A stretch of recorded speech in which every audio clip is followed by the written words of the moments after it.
Oi, hoje eu tô com a Marisa Santina, super feliz.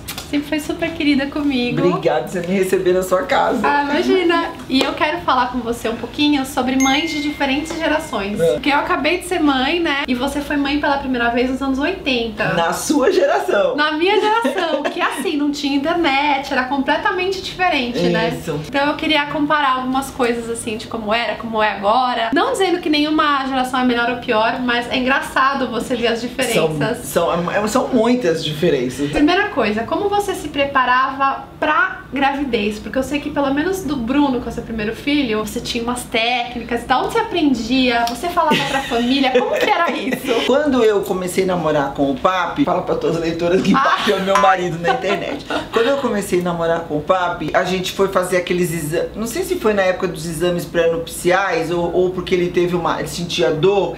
Foi detectado que ele tinha baixa contagem de esperma. Tá. Então eu namorei com ele 5 anos, depois 2 anos de casada, e eu achava meio anormal eu não ter engravidado sem usar anticoncepcional. Porque você não usava nada. Não usava assim, anticoncepcional. Se rolar, rolou de repente. Não, eu usava tabelinha, assim. Ah, tá. Mas todo mundo engravidava com tabelinha. Aí já tá uma diferença. Eu acho que hoje em dia, quando a gente quer controlar isso, tem aplicativo de celular que você vai preenchendo quando tá menstruada, quando tá nananana, e aí você descobre quando você tá fértil. Ele te avisa, olha que maravilhoso. Muito mais prático. E aí eu achei que eu não engravidei, que eu fosse ter problema pra engravidar. Eu encuquei com isso e eu não engravidava. Quando eu decidi engravidar, mas era assim, coisa de alguns meses que eu Você que tava exagerando eu também. que tava exagerando. E aí eu tinha uma vizinha que morava em frente à minha casa, que ela realmente não conseguia engravidar, ela não engravidava. E ela tinha as técnicas, ela me passava as técnicas, temperatura basal, e levanta o travesseiro. Que devia ser uma coisa que assim, a avó dela, a mãe dela iam comprando. Não, eram as técnicas, eram os recursos médicos da época, né? Você fazia, media a tua temperatura, o dia que desse aquele pico de aumento na temperatura, tá fértil, é hoje. E aí eu engravidei do meu primeiro filho, que era assim, muito esperado. Só que eu marquei o médico. E quando eu fui no médico, eu tava grávida. Sim! Você foi ver se tinha algo errado. Porque eu acho que eu desencuquei, já que eu tenho agendado em janeiro o médico, então eu vou desencucar. E eu só descobri no médico, não tinha me ligado de nada. E no médico que ele, no exame de toque, ele falou, você tá grávida. E aí, eu quando fiquei grávida, fiz o teste e falei, não, mentira, não tô. Fiz mais um teste, né, que você fica meio louca. E aí você vai no médico e já faz os exames e assim, você já consegue fazer ultrassom logo, etc. Eu imagino que a insegurança da sua época de... Nossa, mas será que esse médico tem certeza? Na minha época era tão difícil dos convênios liberarem ultrassom. O Bruno tem 31 anos, eu fiz 2 ultrassons durante os 9 meses, né? Hoje você vai tem aqueles ultrassons mais 3D. Tem, você vê assim, a cara parece um boneco de massa. Assim, naquela época o médico falava, olha lá o seu nenê, cadê? Aquela mancha. Queria saber como que era pra montar um enxoval, aonde comprava as coisas, como montava a lista. Eu achava na época, até das meninas mesmo, muito, muito feios os enxovais aqui.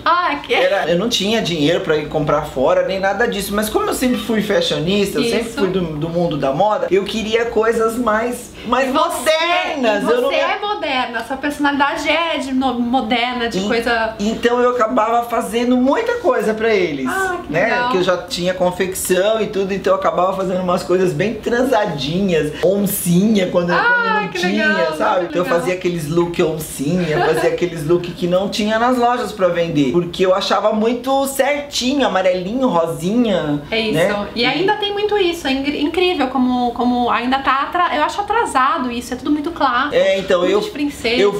eu fiz tricô, então eu fazia uns pulloverzinhos de tricô bem coloridos, assim, vinho, roxo.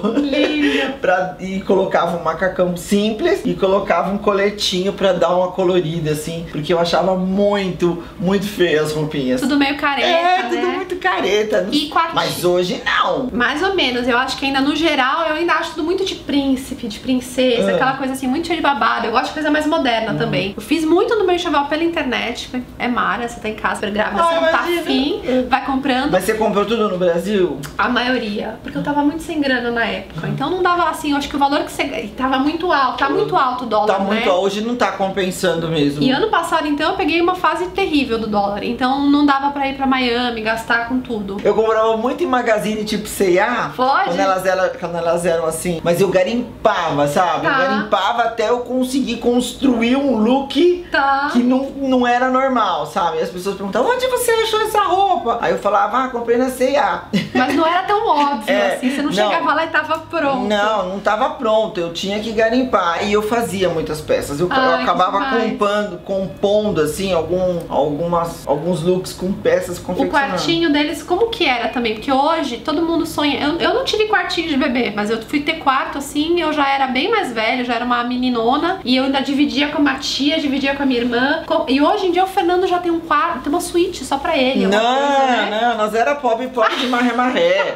A gente tinha um berço no quarto. Igual um berço no quarto. O Bruno, a gente morava numa casa de 1 quarto. Nós compramos um apartamento de 2 quartos quando já tinha as meninas. Aí dormia todo mundo num quarto, os 3 juntos. Mas hoje, né, tem essa aspiração de ter o quarto do bebê e tal. Esse não era o berço do bebê, era o que a gente tinha. Pergunta que eu quero fazer também sobre moda. Como você, né, entende muito de moda, sempre gostou. Como que era a moda grávida, a beleza? A moda grávida na minha época, eu não comprava nada de roupa de grávida. Era aquelas batinhas horrorosas. Tá.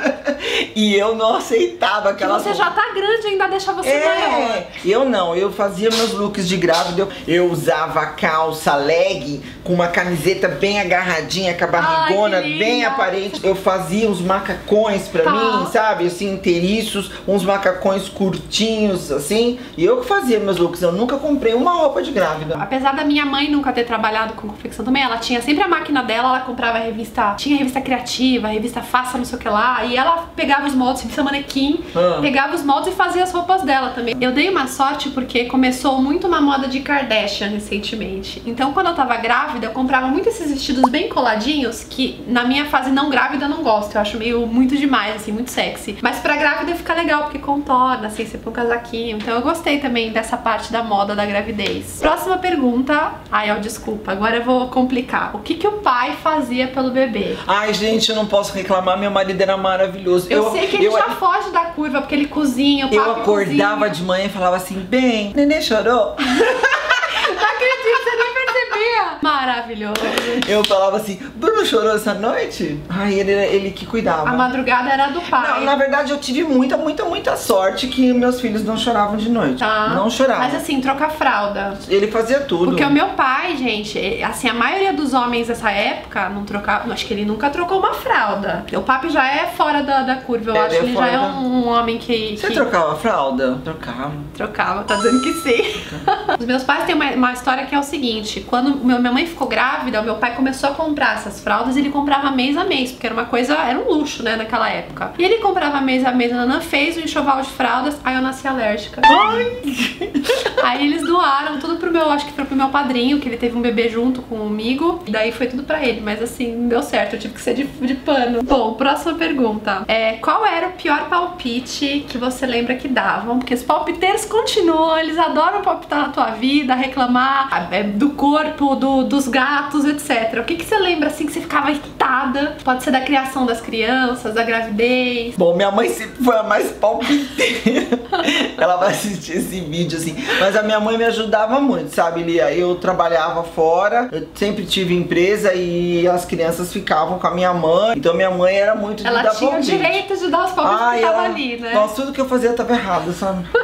Eu já vi você falando que você gostaria de trabalhar menos. Nossa, eu me arrependo muito do que eu fiz, porque eu trabalhava demais e minha mãe levava no médico, minha mãe levava no dentista. Você sente que você perdeu algumas coisas? Eu perdi muito dessa fase, eu me arrependo muito, porque depois você fica trabalhando pra construir e você vê que os seus filhos não querem nada daquilo. Então eu e o papi lá naquele mausoléu. Ai, eles vieram tudo pra casa, largaram a casa linda que vocês fizeram. Faz parte. Faz parte. Eu acho que esse ainda é um dos maiores problemas dos pais hoje em dia, né? Porque hoje meio que todo mundo aqui nessa cidade trabalha loucamente e perde muito tempo no trânsito, etc. E não tem qualidade de vida com a família, né? Eu não tive. E aí hoje você tem umas crianças que elas são um pouco birrentas, um pouco mal educadas, porque elas querem chamar a atenção dos pais. Eu acho que tem muito a ver com isso. Apesar das suas meninas serem as mais educadas da internet brasileira. Agora, a última pergunta que eu queria fazer é sobre segurança, assim, qual era a sua preocupação das crianças pequenas brincando? O que você tinha medo que acontecesse? Porque hoje o mundo é muito mais violento, é muito mais complicado. Eu acho que hoje tá muito mais perigoso pra vocês, porque as crianças ficam nessas redes sociais, né? Tem isso. Que você não tem controle. O pai não tem controle. Não acho que, né? A gente dorme, eles não, né? Eles ficam lá de madrugada nas redes sociais. E na nossa época não tinha internet. Era muito menos, né? Esse tipo de informação, né? Era o quê? Eu tinha algum medo da escola, alguma coisa que podia acontecer? O quê? Qual era a preocupação? Assim? Eram brincadeiras mais saudáveis de gastar energia, então se machucavam muito. Isso, é verdade. Se cortava, se ralava. Hoje acho que as crianças nem se ralam mais. Elas têm o celular, só ficam ali, ralado. Impressionante, virtual. né? Como eles ficam todos ali muito conectados. E nós também, né? Não sei se está acontecendo isso na minha casa, mas na minha casa tá acontecendo. Nós estamos rendidos à internet e o relacionamento fica virtual. É esse o medo que eu daqui a uns anos eu venho a falar, me arrependo muito das horas que fiquei no celular.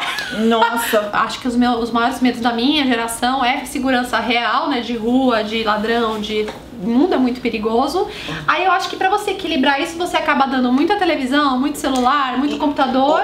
Também é complicado. Eu queria dar uma dica aí pras mães que estão me assistindo, que uma coisa que eu fiz na educação dos meus filhos, que o papi era muito contra, mas eu fiz, que eu sempre estimulei eles, que eles podiam. Mesmo a gente não tendo grana, eu estimulava que aquilo era atingível, que aquilo era possível, aquele sonho era possível. Um dia vai ser possível. E eu fui visitar o meu sobrinho esses dias, que nasceu meu sobrinho menorzinho. E aí o meu sobrinho de 9 anos, eu tinha comprado uns presentinhos pra ele na Disney. Ele falou assim, poxa tia, você é rica mesmo. Assim, aí eu falei assim, nossa, qual é o conceito que ele tem? Ele tem um conceito de que ele não vai ter, que ele não pode ter. E eu ensinava para minhas filhas, mesmo eu não tendo dinheiro, que elas poderiam ter, sabe? Eu acho que isso é você dar, você fazer a pessoa acreditar e correr atrás do sonho. Isso, e eu acho que, assim, você cria uma determinação na criança e você também, eu acredito muito em energia.